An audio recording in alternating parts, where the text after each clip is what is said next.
So the enemy is among us. What do you do if you get sick?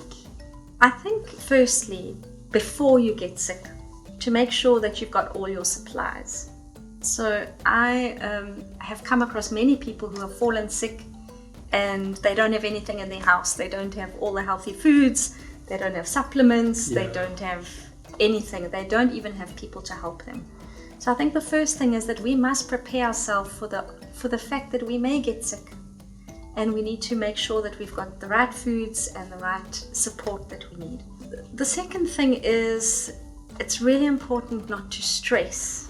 And I know that it's easy to say, but most people, when they feel like I've got COVID or they've gone for a test and they've got COVID, they start to panic.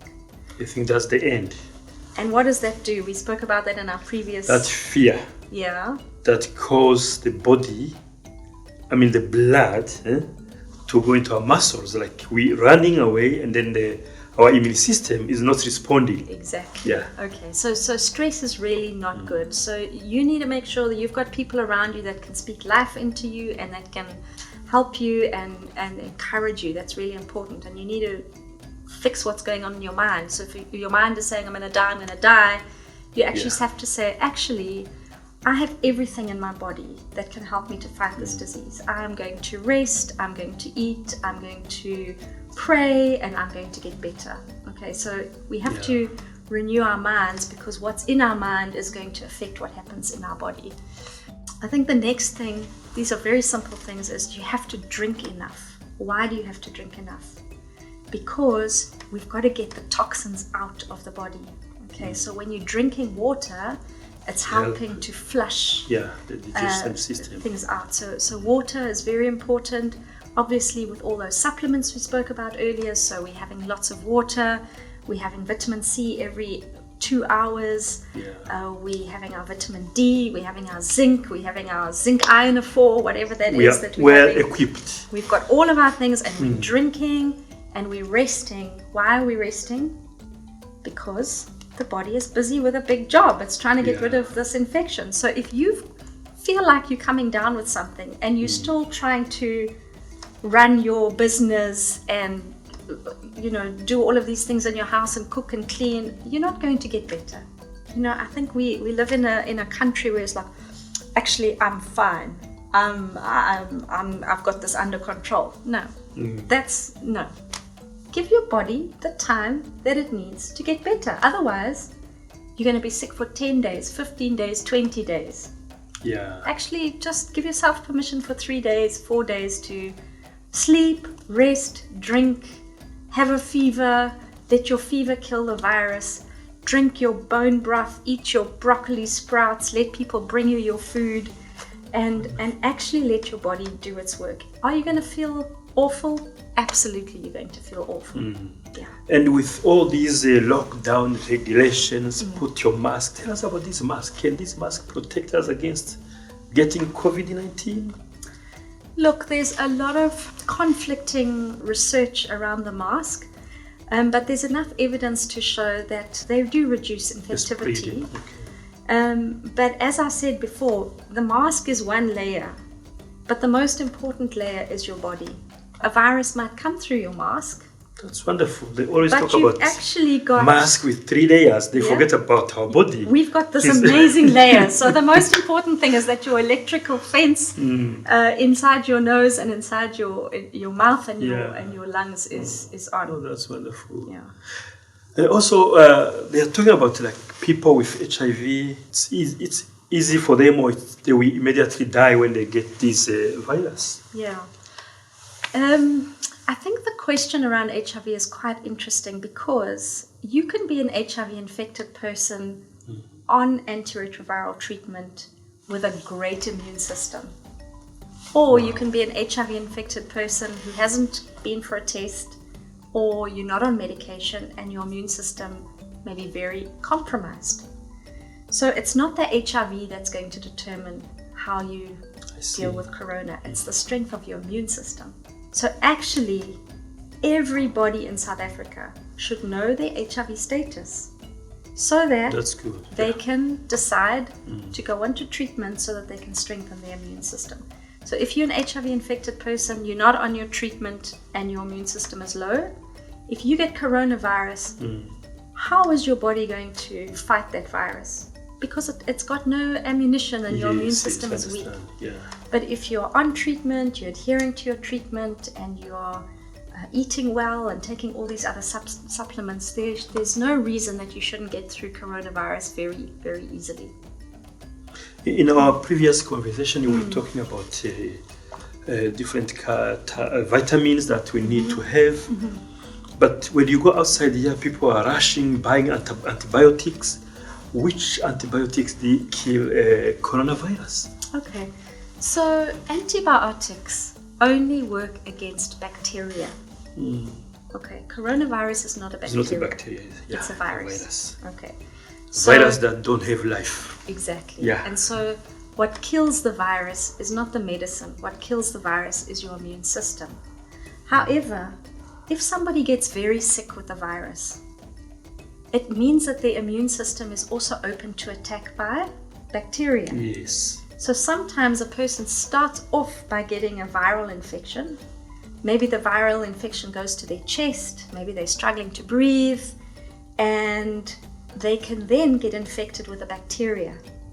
So that now they've got two infections. Now they've got corona and a bronchitis or a pneumonia. Okay, and that's why sometimes they will get put onto an antibiotic, because they are fighting a virus and a bacteria.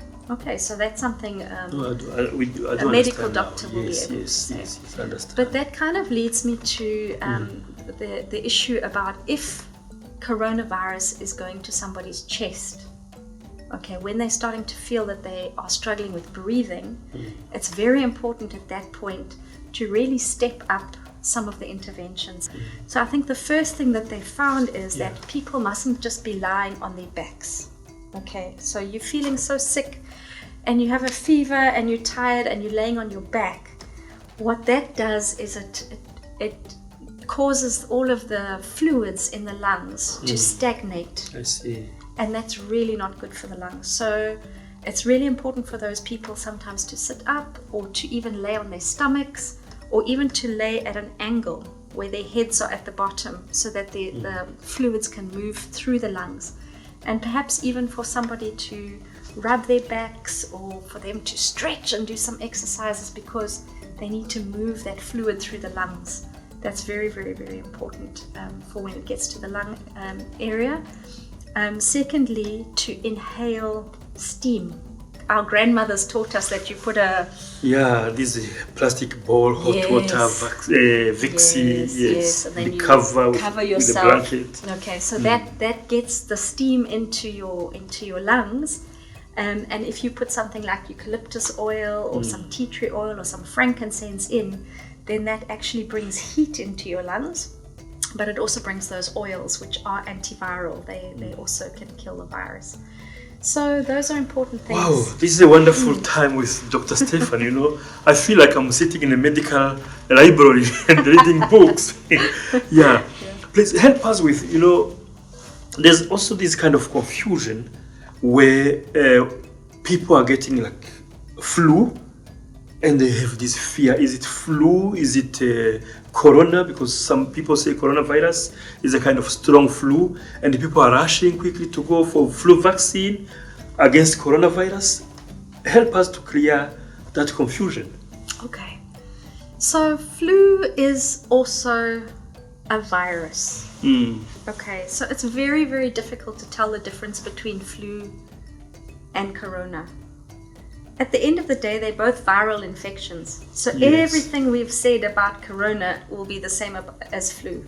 So how you're going to treat corona is going to be the same as how you treat flu. It really doesn't make a difference.